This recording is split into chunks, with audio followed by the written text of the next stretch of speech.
bagi ceiling dia ada design sikit Okay, ni paling basic lah. Kita pergi dekat rectangle, tekan dekat sini,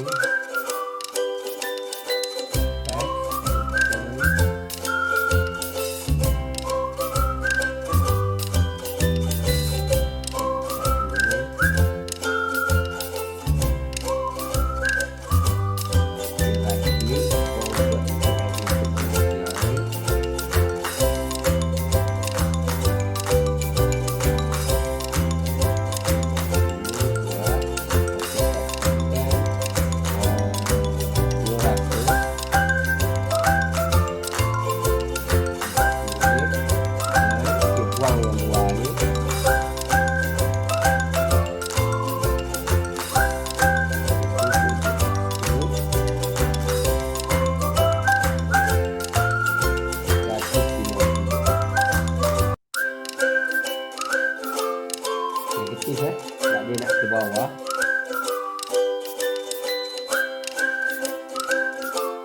Okey, nampak tak? Box cikgu tadi betul-betul bawah ceiling ni kan.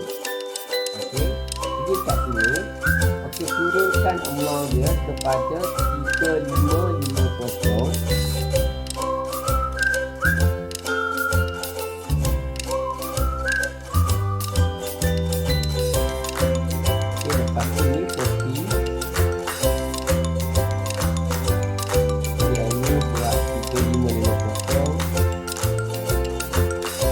Tapi exit dia ni buat 50. Tahu ni guna tak apa.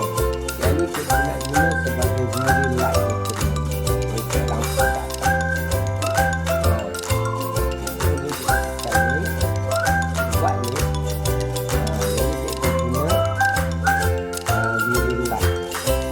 Mirror light. And box.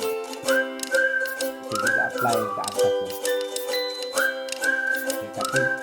Besarkan lagi lah jadi amount dia juga 30. Okey, color dia ni color dia dah warm dah. Okey dah. Okey dah. Okey, tapi kena ingat lampu semua yang kita dah buat tu ada sedikit sampai ni lah memang biasa macam tu lah. Okey, sebab kita dah buat ceiling, lampu mana boleh tak typical. Lampu ni kena ke bawah lah.